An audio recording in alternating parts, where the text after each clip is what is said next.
Continuing on this edition of Quick Hits, we head into our next. The Kings and Pacers. Both teams are 10-7 right now in the season and have been very impressive. The Kings just had their 7-game win streak snapped. I think I'm not sure. I think did they lose tonight? I think they lost tonight. And the Pacers, who have been playing well. And the reason why I'm comparing these two teams because obviously the Tyrese Haliburton Domantas Sabonis trade that happened last year, where everyone was questioning. I thought the Kings gave up the wrong point guard at the time. Of course, I was thinking trade De'Aaron Fox and build around Tyrese Haliburton, who basically worked on his shot, but is more of a playmaking point guard for this team that needed a guy to play, make, and create for others. In Indiana, he has been heaven sent leading this team. He has 20 points per game, 10 assists per game on 49, 39, 86 splits. And I really just love his game. And he's improved his shot and worked on his shot. And that was a big question coming into the league. How would his shot translate to the NBA? How would that look? And he's been able to hit it at a good rate and be able to create already one of the best passing men and playmakers in the league, and really playing fantastic for the Indiana Pacers.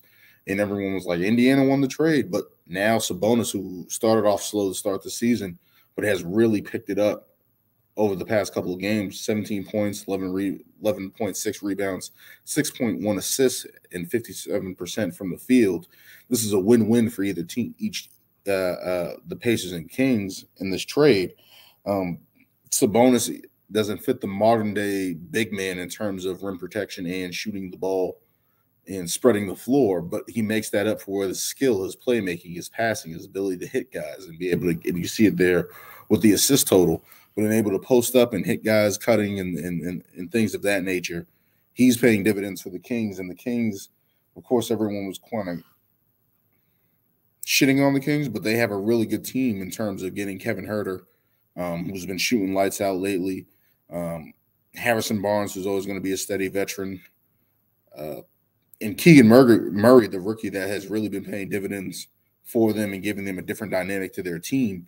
And De'Aaron Fox really being able to step up. But you're just looking at both of these teams where a trade that worked for both teams, a trade that's paying dividends for both teams. Both guys are helpful for their teams. Tyrese Haliburton in Indiana with Buddy Hield and Myles Turner, who are having great seasons. Benedict Mathurin off the bench. And they're really just getting production from all these various places. And these are two small market teams that made a trade that benefited both teams and seems to be paying off. I mean, Indiana has been in that state of flux with the Sabonis and Turner front court, with Oladipo at times, with Paul George there during his tenure when he was leaving. So to see Indiana turn around and have some type of glimmer of hope, I think they just need to keep adding to the bench. But to see this pan out for Indiana where they didn't kill themselves, shoot themselves in the foot, and actually turn this around and hit on drafting Benedict Mathurin, the Kings hitting and drafting Keegan Murray, and just getting all this production and playing really well. Mike Brown, I thought, has been a very steady force for them, especially getting them just to be a competent coach who has had success in the league, who has been a defensive coach, and really getting this team to play smart. I think they have the best offense in the league too as well, scoring-wise. And it's just like to see this pan out for the Kings, who have, in my opinion, has not made intelligent move since basically drafting DeMarcus Cousins. And they haven't made a good move since probably 2006. So you're just looking here and it's just like, yo, like the Kings are actually playing well, being competitive on a nightly basis. Indiana's playing well, being competitive on a nightly basis. And the trade worked for both sides. Moving on, we can look at De'Aaron Fox, who has been fantastic this season at 25 points per game, 6.4 assists, 5 rebounds, 55% from the field, 40% from three, and 84% from the line. And we've always been kind of in and out on De'Aaron Fox as a community, as a media, as fans of the NBA, and just being like where he is as a point guard, his decision-making, his shot selection at times and stuff like that, of that nature. And it's just like he's finally putting it all together, especially his three ball, where he hasn't been great shooting the ball overall in his career, but to get it at 40%, even though it's early in the season, to see that clip be that high for him, a guy like that who's been primarily a guy that attacks the basket, finishes at the rim. I think he's shooting like 61% in the from twos this season, but to see that efficiency from three-point land really is opening up things for the Kings and really opening up things for De'Aaron Fox, who has been a scorer. I think he has had 25 points per game before a couple years ago. So he has the ability to score, but to just add that little three ball to his game has really paid off dividends for the Kings. And I think to see the evolution of that, where they were kind of in and out on him and people were saying, trade him to the Knicks, trade him to the Lakers, trade him anywhere, get rid of him. And especially me, who I thought Tyresse Haliburton was a good point guard for them. De'Aaron Fox is showing them, hey, I can be that guy for this team right now. I can be that franchise guy for you. And right on my back, I got you guys. And he's been able to do that this season, especially getting help from other guys. But he's been the driving force behind the Kings and putting that with Mike Brown and Domantas Sabonis and Keegan Murray and getting all these guys and really infectious. The Kings are going to like the beam more this season, in my opinion. I think they have something brewing there. I think they need to continue adding and continue building. They have shooting. They have scoring. They have a big man that can rebound and play tough inside. And De'Aaron Fox is trying to show them that he can be a franchise guy for them, which is very, very a green light, a good sign for the Sacramento Kings going forward, which in their franchise history has been, I think, in a playoff drought since 2006 or 2005 or something like that. But for the Kings to even be mentioned, to be in a non-playoff seeding position, to be in a top 6 position in the Western Conference is insane. We haven't seen the Kings do that in a long, long time. I think a couple of years they flirted nearly around 500, but they was finished under with DeMarcus Cousins back there, back then in the early 2010s.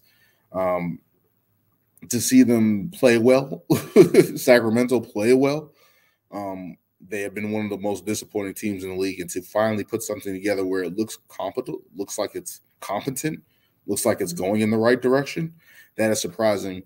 Who, as a person who has watched the Kings, especially with the cowbell days in the playoffs with Chris Webber and Vlade Divac and Mike Bibby, to what it's been over the past 15 years, and especially in a small market in Sacramento where those fan bases are faithful, loyal, show up all the time, and will support this team. And the organization really hasn't given them anything to cheer about, but it's been changing this year.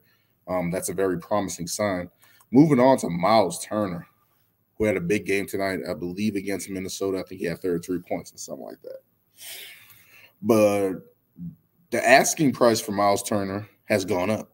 This guy has been a leading shot blocker in the league for years, been a streaky shooter from outside, but he's been able to show teams he is the modern big. He worked on his three-point shot. He's able to protect the rim and shoot the ball and get to the free throw line, so he's not going to be a hindrance to you in the fourth quarter. He's having 17.5 points per game, 8.5 rebounds, and 3 blocks on the season. And it's just like this guy has been doing this for the past couple of years, especially being a shot blocker. And able to get 3 blocks a game in today's NBA, that's crazy. To get that and get that year in, year out the past couple of years, and it's like, wow. He's been playing great, but I said it before. I said that the Lakers should have traded for him and Buddy Hield. And I think that asking prices went up. I think Indiana can get in separate deals, get something for both Myles Turner and Buddy Hield, because teams need shooting. Teams need a big that can block shots and stretch the floor, provide those two things and not be a liability out there. But the asking price for those guys has gone up. And the production of Myles Turner, the production of Buddy Hield. But is Indiana taking anymore? This is the thing that we got to kind of think about, these two teams who have historically been tanking. Well, not necessarily Indiana. Indiana is a small market team that always wants to make the playoffs and be in the play-in, et cetera, and try to be as best as they can. But these are two teams that should be tanking. Like, people didn't have high hopes for the Sacramento Kings. People didn't have high hopes for the Indiana Pacers. And these two teams so far in the game, nearly a quarter into the NBA season, are in firm playoff positions and playing well. Indiana has always been a playoff in and out a couple years, but has usually always been in the playoffs. But for the Sacramento Kings to firmly be in a playoff position, that's very promising for them and their fan base. But yeah, Myles Turner, I don't know if the Indiana is going to tank anymore. Like, you got to think about it. They got guys that are producing at a high level: Benedict Methuen, Buddy Hield, Tyrese Haliburton, Myles Turner. Like, these guys are playing hard on a night-to-night basis. And do you want to throw that all away to potentially get Victor Wembanyama, Scoot Jackson, Henderson? Sorry. You're wondering what direction they're in. The same thing with Utah. Like, what direction are these teams really going in now, playing so well early in the season? Injuries to other teams and other players. Like in the Eastern Conference, you got injuries to Joel Embiid, James Harden. You got, for the Bucks, it's Chris Middleton. For Miami, it's Jimmy Butler. For Toronto, it's Pascal Siakam. All these teams are hurt right now and not producing and not winning a lot of games. And you're just wondering, like, what direction is this team going to go? Because we've seen was it the bubble? No, after the bubble, 2021, with the Atlanta Hawks when they got to the Eastern Conference Finals. No, wait. Did they? Yeah, they got to the Eastern Conference Finals.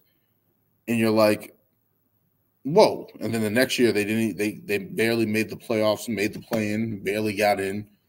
So that's where I'm kind of looking at these two teams. Are these year's Hawks?